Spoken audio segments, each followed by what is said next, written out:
Here are a few notes about the string pos function, string position. This is the function definition here. We're returning an integer. This is the name of the function. And in parentheses, we have 3 parameters here. This last parameter in brackets, this is optional. You don't need it. In the examples I give, I set it, but you don't have to set it. So the first thing we're going to be looking at are the 2 parameters that we have here. These are going to be normally strings. You're looking for a needle in the haystack is what the analogy is. This is your search string, what you want to look into, the haystack. And this is your string for the needle. This is what you're looking for. So we'll see this in the example. It's commonly referred to as searching for the needle in the haystack. This is a good example for beginners to remind them that this is what we're going to be searching in, and this string is what we're going to be searching for. So you can see the example here in a little bit more detail.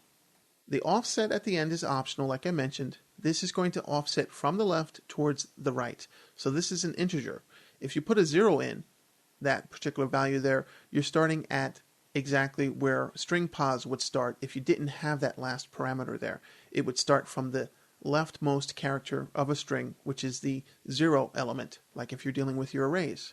If you place a 1, it's going to actually be the second element, which is 1 after that 0 element, as we explain when we work with arrays. Okay, so if we look at the example, these 2 commands here, both lines of code here, are actually going to do slightly different things here.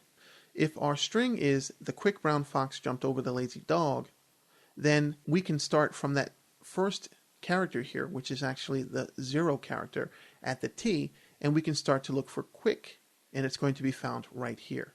In the second example, we put that optional parameter there, and we specify it as 1, and that's going to start at H and go to the right looking for this string here, quick. So 2 different ways of doing it. We'll start at the H or the T, depending on if you put that extra parameter there. And you can put whatever you want here, as you'll see in the example, up to the length of the string, of course. And we'll see what this is going to return as we get more into the example. So let's take a peek further and work with string pos. There are many ways that you can use find and replace, and we can show you how things work in the find and replace file. So if we have a string here, and then we have one that represents a name and one that represents a job title, we can begin to echo some things out and also create some sort of template type thing here. You see that I have this %sign in place with the word name. That can serve as a template variable. So meaning that %name is something that we want to replace. You can even do something else, for example, to stay away from that, and put double dash or something like that around your template variables. We're going to replace this area. But for this example, we're using %name%. And that's the template string. So if you're working with Word, you might have templates and things like that. There would be a similar way to do this in Word, but not necessarily something that you would do like you would in PHP, of course. But this is the same thing. You're using a string replace function, and you're going to replace that template variable with a variable here. And the template is going to be what you're going to use as the source.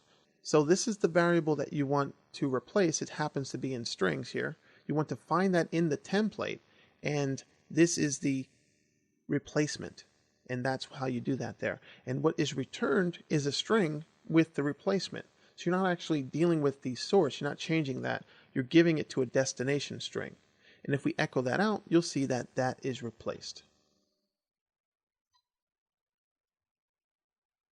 And you can scroll down and see that there.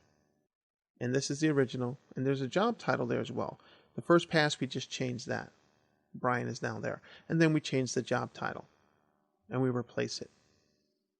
And you can replace more than one occurrence and things like that. So it's up to you. You have to take a look at the function and see how that works. Now, we'll just take a peek at the top of the file to talk a little bit about string replace. Replaces all occurrences of a string with the replacement string, so as many as are in that file.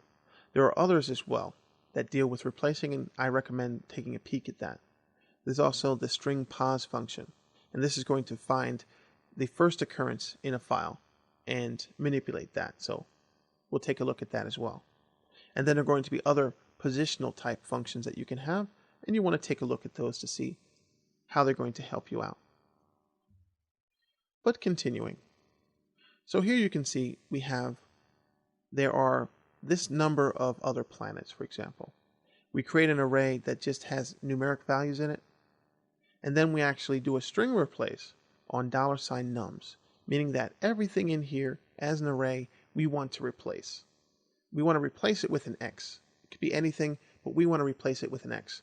Wherever we find a number, meaning that it's going to check everything in this array and replace it.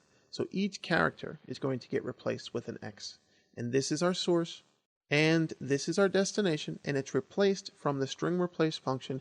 It's brought out here as the return from this function. And if you take a look at that, you can see that all the numbers are replaced. Very easy. Let's say we have a baby coming. It's a boy, and we have possible names there. Well, let's see. We're going to replace that. We have an array of boys' names that we want to replace, and we'll replace them with girls' names. And it's going to coincide with the exact element number there. And you can see that those are the names up there. So this can have advanced functionality. It doesn't have to be so simplified, but this can be created as a string somewhere in your script, and then later on it's going to be replaced as needed.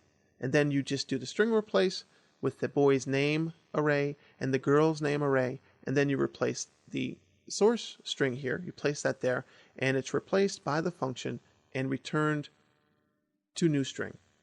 The original string is not harmed, and then you can echo it out. And that's exactly what we do here. We replace it. So great, interesting ways to do that. The dealing with arrays part I really like. I think that's really, really cool to do that. And then furthermore, we have the position. We're going to take a string here, echo it out, and then we're going to start at the 1 position here, force a start there instead of 0 or another number. You can put another number there. Check out the function string pos in the documentation. We'll see that string is the source, quick is what we want to find, and 1 is the starting point, like I mentioned. And it's going to return the exact character where that quick is going to start, where the Q starts. And that's what's going to get echoed out. And you can do it again, starting at position 11 here, and replace that with a variable as well. And that's the starting point, looking for the same thing. And we'll see if it was found, because if this is going to be a value here, we're going to have that echo out. Here you see that the string was found at position 4 and it's echoed out. And here you're seeing that this is not found. Quick is not found after position 11, which is somewhere down here. It's not to be found after a certain point, of course. After the Q, it's not going to find quick. So if you try to search on U further, it won't find the word quick. And that's going to go to the else side, because if it's not found, then it's going to return a Boolean false. And that's going to cause a false to come out here with the else instead of a true condition where it's going to be found. And that's how you deal with that. Many exciting things to do with strings, and finding and replacing are two of the more important ones, and you can see that there are many functions that you get to choose from, all having specific help for you and doing many different things.